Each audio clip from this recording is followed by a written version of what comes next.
How to close a bank account. नमस्कार दोस्तों, स्वागत करता हूं आप सभी को टेकीराज यूट्यूब चैनल पर। दोस्तों आज के इस वीडियो में मैं आपको बताऊंगा कि कैसे आप आईडीबीआई बैंक या फिर किसी भी बैंक अकाउंट को कैसे क्लोज कर सकते हो। तो दोस्तों जानने के लिए इस वीडियो को शुरू से लेकर अंत तक जरूर देखिएगा। और यदि आपने मेरा चैनल को अभी तक सब्सक्राइब नहीं किया है तो चैनल को सब्सक्राइब करके उस बेल आइकन को जरूर दबाना ताकि मेरा हर अपडेट आप तक पहुंच सके। तो दोस्तों चलिए बिना देर के हुए शुरू करते हैं। हेलो दोस्तों, यदि आप अपना खुद का वेबसाइट बनवाना चाहते हैं तो हम प्रोवाइड करते हैं वेब डेवलपिंग डिजाइनिंग सर्विसेज।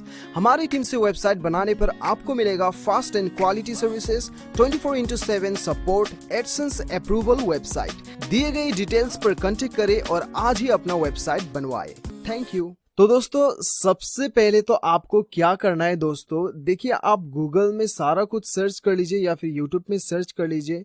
शायद आपको ऐसे बहुत से लोग ये बताएंगे कि ऑनलाइन भी आप जो है अपना खाते को क्लोज कर सकते हैं, लेकिन दोस्तों ऑनलाइन कोई भी प्रोसीजर नहीं है और ऑनलाइन आप जो है अपने खाते को आप क्लोज नहीं कर सकते। आपको एक बार तो ब्रांच विजिट करना ही होगा, ठीक है। तो दोस्तों आपको कैसे करना है और किस प्रकार से करना है वो मैं आपको बताऊंगा अभी। तो दोस्तों सबसे पहले तो आपको एक लेटर लिखना है, ठीक है। मैं आपको बताऊंगा कि कैसे आपको लेटर लिखना है। और दूसरा आपको जरूरत पड़ेगा आपका एक आईडी प्रूफ का जरूरत पड़ेगा, ठीक है। तो दोस्तों आपको ये वाला लेटर लिखना है, ठीक है। तो लेटर बहुत ही सिंपल है।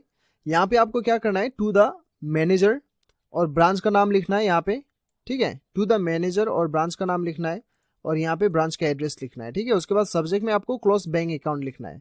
उसके बाद आपको लिखना है डियर बैंक या फिर डियर सर, डियर मैनेजर, जो भी आप लिखना चाहते हो वो लिख लीजिए। उसके बाद में आपको यहाँ पे लिखना है this letter is to inform that you kindly close my bank account. उसके बाद में आपका बैंक अकाउंट नंबर, ठीक है, इन योर बैंक। उसके बाद में I am not operating this account from a long period of time, now I decided to discontinue this account.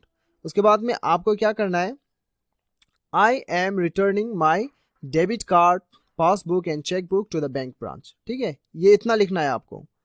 और दोस्तों यदि आपके खाते पे पैसे पड़ा हुआ है और वो पैसे जो है आपने नहीं निकाले और आप डिमांड ड्राफ्ट के जरिए से या फिर आप जो है डायरेक्ट ट्रांसफर अपने दूसरे अकाउंट में करवाना चाहते हैं तो आपको लिखना है I request you to please return my existing balance through demand draft और transfer to my new account, ठीक है। ये आपको लिखना है। यदि आपके अकाउंट में पैसे पड़ा हुआ है और आप जो है डिमांड ड्राफ्ट के जरिए से या फिर ट्रांसफर अपने दूसरे अकाउंट में करवाना चाहते हैं तो आपको ये लिखना होगा। और यदि आपको जो है दोस्तों आपके अकाउंट में पैसे बिल्कुल भी नहीं है तो आपको ये इतना नहीं लिखना है, ऐसे ही छोड़ देना है, ठीक है। उसके बाद में आपको थैंकिंग यू योर सिंसियरली आपका नाम लिखना होगा, यहाँ पे आपका अकाउंट नंबर और डेट लिख दीजिएगा, ठीक है।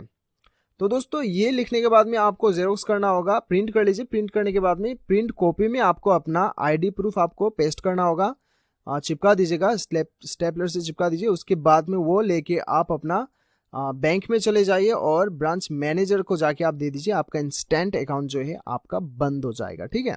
इस प्रकार से आपका अकाउंट जो है बंद हो जाएगा। तो दोस्तों इस प्रकार से आप अपना अकाउंट को बंद करवा सकते हैं। दोस्तों यदि आप ये चाहते हैं तो इसका लिंक आपको नीचे डिस्क्रिप्शन पे मिल जाएगा, ये फॉर्म का आप नीचे डाउनलोड कर सकते हैं, ठीक है। तो दोस्तों मुझे पूरा उम्मीद है कि आपको ये वीडियो पसंद आया होगा। वीडियो पसंद आए तो एक लाइक जरूर कीजिएगा, चैनल को सब्सक्राइब कीजिएगा। मिलते हैं अगले वीडियो में, अभी के लिए इतना ही। Till then bye bye, take care.